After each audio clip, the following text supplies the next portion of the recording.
you all say you are children of God. आप सब कहते हो कि आप परमेश्वर के बेटे और बेटियां हो। Are you afraid that you will be hit by COVID-19? क्या आपको ये भय है कि आपको कहीं कोविड ना हो जाए? We must be careful. हमें देखभाल करनी चाहिए। When the devil told Jesus to jump off the roof of the temple, Jesus said, "No, I'm not going to do that." जब शैतान ने यीशु मसीह से कहा कि उस मंदिर के ऊंचे स्थान से वो कूद जाए, यीशु मसीह ने कहा मैं ये नहीं करूंगा। You have to be careful. There are stairs. You must go down the stairs. हमें सावधान रहना है। अगर सीढ़ियां उपलब्ध है तो हमें वहां उनका प्रयोग करना है। So if we have to wear masks when we go outside, we wear masks. That's okay. We have to be careful. और इसलिए अगर बाहर जाते समय हमें मास्क पहनना जरूरी है तो हम उसको पहनते हैं, क्योंकि हमें सावधान रहना है। We don't have to live in fear. पर हम भय में नहीं जीते। The hairs on your head are numbered. हमारे सर पे जितने बाल हैं उनकी भी गिनती प्रभु के पास है। Our Father who art in heaven. हमारे पिता जो स्वर्ग में है। Okay. What is the first thing he told us to pray for? और फिर वो पहली बात क्या है जिसके विषय में हमें प्रार्थना करने प्रभु ने सिखाई? What is the first thing we normally pray for? वो पहली बात क्या होती है जिसके लिए आमतौर पर हम प्रार्थना करते हैं? Usually some earthly thing. आमतौर पर हम किसी सांसारिक विषय के विषय में प्रार्थना करते हैं। Lord, heal me. प्रभु मुझे चंगा कर। Give me a better job. मुझे एक अच्छी नौकरी दे। Give me a better house. मुझे एक अच्छा घर दे। Or children, help me to pass in my examination. या बच्चे कहते हैं कि मुझे मेरे एग्जाम में अच्छे नंबर से पास होने के लिए सहायता कर। Good. Jesus said here you can even pray for your daily food. ये सब अच्छा है। प्रभु ने यहाँ ये भी कहा कि आप आपके हर दिन के रोटी के लिए भी प्रार्थना कर सकते हो। The smallest little thing you can pray for. सबसे छोटी बात के लिए भी आप प्रार्थना कर सकते हो। All your earthly needs. आपके सारी पृथ्वी की जो आवश्यकता है। But that should not be number one. पर ये जरूरतें पहली नहीं होनी चाहिए। First we must pray, verse 9, Matthew 6:9, hallowed be your name. सबसे पहली बात जिसके विषय में हमें प्रार्थना करना है, मत्ती 6:9 उसमें लिखा है, तेरा नाम पवित्र माना जाए। Second, your kingdom come. और दूसरा, तेरा राज्य आए। Third, your will be done. तीसरा, तेरी इच्छा पूरी हो। On earth as in heaven. और तेरी इच्छा जैसे स्वर्ग में पूरी होती है वैसे पृथ्वी पर भी हो। Then after that we come to my food and my earthly needs. और उसके बाद हम हमारे भोजन और हमारे पृथ्वी की आवश्यकताओं के पास आते हैं। Now that is not the way 99% of Christians pray. और 99% मसीही लोग इस प्रकार प्रार्थना नहीं करते। They don't pray our Father first of all. सबसे पहले तो वो हे हमारे पिता करके प्रार्थना नहीं करते। And they begin to pray, they're not praying, Lord, your name must be hallowed. For that is not the primary desire in their heart. और जब वो प्रार्थना की शुरुआत करते हैं तो उनके हृदय में सबसे पहले इच्छा ये नहीं है कि प्रभु तेरा नाम पवित्र माना जाए। Now let me tell you something about prayer. अब प्रार्थना के विषय में मैं आपको कुछ बताना चाहता हूँ। Not just with words that we pray. हम प्रार्थना केवल अपने शब्दों के द्वारा नहीं करते। There is a song in English which says like this. और इंग्लिश में एक गीत है जिसकी पंक्तियां इस प्रकार है। Prayer is the soul's or the heart's sincere desire. और प्रार्थना ये हमारे हृदय की बहुत ही ईमानदार और वास्तविक इच्छा है। Whether it is spoken or not spoken. हम उसको अपने शब्दों से बयां करें या ना करें। The longing of my heart. मेरे हृदय की एक तीव्र इच्छा। That's my real prayer. वो मेरी वास्तविक प्रार्थना है। So, when we think of this prayer, और जब हम इस प्रार्थना के विषय में सोचते हैं, not that every day when I pray, I must say, Our Father who art in heaven, hallowed be your name. इसका यह मतलब नहीं कि हर दिन प्रार्थना के समय मैं कहूं, हे हमारे पिता तू जो स्वर्ग में है, तेरा नाम पवित्र माना जाए। We are not to repeat this like some tape recorder going on and on and on and on. और हमें इस प्रार्थना को बार-बार दोहराना नहीं है जैसे एक टेप रिकॉर्डर मानो चल रहा हो। No, he said, verse 9, pray in this way, Matthew 6:9. और 9वें वचन में प्रभु ने कहा मत्ती 6:9 तुम इस रीति से प्रार्थना किया करो। Means not repeating this, but this must be the pattern of your prayer. इसका मतलब हमें यही प्रार्थना दोहरानी नहीं है बल्कि इसको नमूना मानकर प्रार्थना करनी है। The deepest longing of my heart must be, oh God, your name must be glorified in India. इसका मतलब मेरे हृदय की सबसे गहरी इच्छा यही होनी चाहिए कि प्रभु तेरा नाम भारतवर्ष में पवित्र माना जाए। I can stand before God today and say that has been the longing of my heart for nearly 50 years. मैं परमेश्वर के सामने आज खड़ा होकर इस बात को कह सकता हूं कि लगभग 50 सालों के लिए यही मेरी इच्छा रही है। Lord, I want your name to be glorified in India. प्रभु मैं चाहता हूं कि आपके नाम को भारत में महिमा मिले। And that is why I left my job in the Navy 55 years ago. और इसलिए नेवी में 55 साल के पहले मेरी नौकरी मैंने छोड़ी। I said, Lord, I want your name to be glorified in India. और मैंने कहा प्रभु मैं चाहता हूं कि भारत में आपके नाम को महिमा मिले। And all over the world.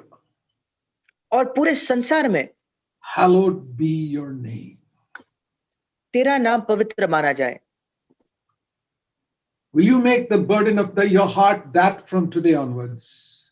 क्या आज से आप आपके मन का यही एक बोझ बनाओगे?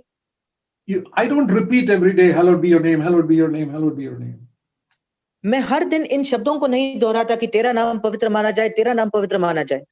That can be like a parrot, just repeating something meaninglessly. फिर ये एक तोते के समान होगा जो बिना समझकर एक बात दोहरा रहा है। It must be the desire in our heart all the time. ये हमारे हृदय की निरंतर चाहत होनी चाहिए। That is how we have built these CFC churches. इसी प्रकार से हमने इन CFC चर्चेस का निर्माण किया है। Where God sees people who have a great desire. God's name must be glorified in this town, in this village. जब परमेश्वर ऐसे लोगों को देखता है जिनके मन में ये तीव्र चाहत है कि प्रभु का नाम इस गांव में और इस शहर में महिमा मिलने पाए। Those are the only people fit to lead a church as elders. सिर्फ ऐसे ही लोग इस बात के योग्य है कि वो एक कलीसिया के अगुवे बने। Who have no desire for name or fame or anything for themselves. जिनको अपने नाम के लिए, अपनी प्रतिष्ठा के लिए कोई चाहत नहीं है। Who say, Lord, I don't care whom you use, let your name be glorified. जो ये कहे कि प्रभु मुझे इस बात से कोई फर्क नहीं पड़ता कि आप किसका इस्तेमाल करो, आपके नाम को महिमा मिलने दो। Let anybody lead, let anybody preach, make me the cleaner of the floor or the washer of the feet, let your name be glorified. प्रभु कोई भी हमारी अगुवाई करे, कोई भी व्यक्ति प्रचार करे, मुझे सिर्फ एक सफाई करने वाला व्यक्ति बनने दो, पर आपके नाम को महिमा मिले। God will use anybody who's like that. प्रभु ऐसे किसी भी व्यक्ति का इस्तेमाल करेगा जो इस प्रकार से रहता हो। That's what I pray. मैंने यही प्रार्थना की। I don't want to be a leader of anybody. I want to wash people's feet. मुझे भी किसी भी व्यक्ति का अगुवा नहीं बनना है, मुझे लोगों के पैर धोने। My Lord washed people's feet. Who do you think I am to do something else other than that? मेरे प्रभु ने उसके शिष्यों के पांव धोए। आप क्या सोचते हो मैं कौन हूं कि मैं इसके बजाय कुछ करूं?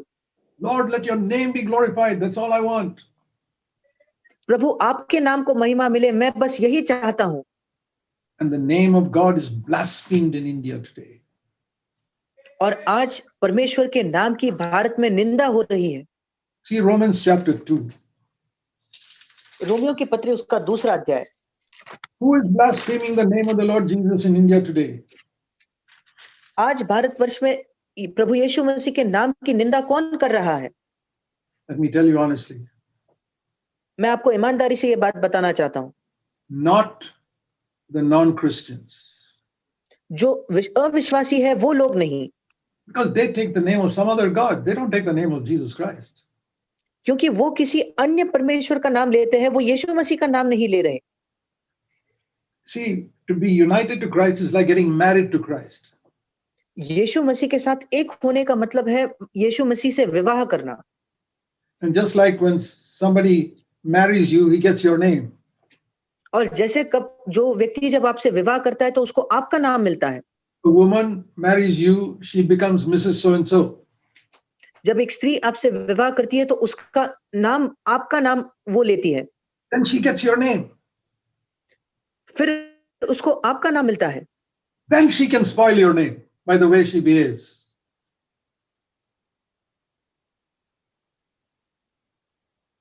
Then she can spoil your name if she behaves badly. और फिर अगर वो अच्छा दुर्व्यवहार करे तो वो आपका नाम बिगाड़ सकती है, But she cannot spoil your name before she's married to you.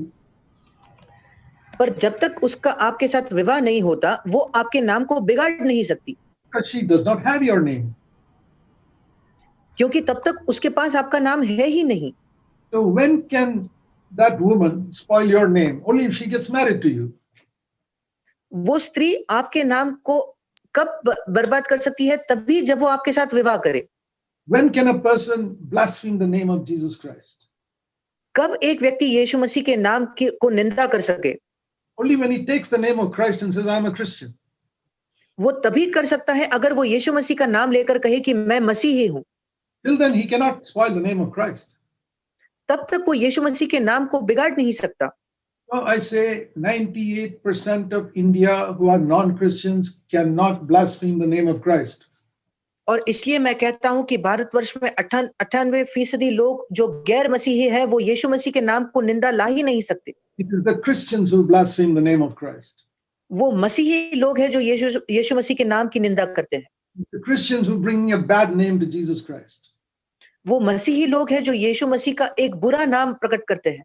If a non-Christian steals or gets drunk, he's not dishonoring Christ. अगर एक गैर मसीही पिए या वो चोरी करे तो फिर वो यीशु मसीह के नाम को निंदा नहीं कर रहा। But when a Christian steals in an office or gets drunk and behaves badly, he brings bad name to Christ. पर जब एक मसीही व्यक्ति अपने ऑफिस में चोरी करे तो फिर वो यीशु मसीह के नाम की निंदा कर रहा है। Let me tell you something. मैं आपको कुछ बताना चाहता हूं। The name of Christ is blasphemed in India by the Christians. Bharatvarsh में यीशु मसीह के नाम की निंदा मसीही लोग कर रहे हैं। See, it says in Romans chapter 2. और रोमियो की पत्री उसके दूसरे अध्याय में, In Romans chapter 1, he's talking about all the ungodly people in the world. और रोमियो की पत्री उसके पहले अध्याय में सब जो ईश्वरीय नहीं है ऐसे लोगों के विषय में लिखा है। In Romans chapter 2, he's talking to the Jewish people who had the true Bible and knew the true God. और रोमियो की पत्री उसके दूसरे अध्याय में वो यहूदी लोगों के विषय में कहता है जिनके पास बाइबल थी और जो सच्चे परमेश्वर को जानते थे। Like today we can say to the Christians who have the Bible. जैसे आज हम मसीही लोगों को कह सकते हैं जिनके पास बाइबल है। And to them the Holy Spirit says. और ऐसे लोगों को पवित्र आत्मा कहता है। To today's Christians the Holy Spirit says. आज के मसीही लोगों को पवित्र आत्मा कहता है। Romans 2:24. रोमियो की पत्री दूसरा अध्याय 24 वचन। The name of God is blasphemed among the heathen because of you. क्योंकि तुम्हारे कारण अन्य जातियों में परमेश्वर के नाम की निंदा की जाती है। It's because of you Christians the name of God is being blasphemed. वो तुम मसीही लोगों के वजह से परमेश्वर के नाम की निंदा हो रही है।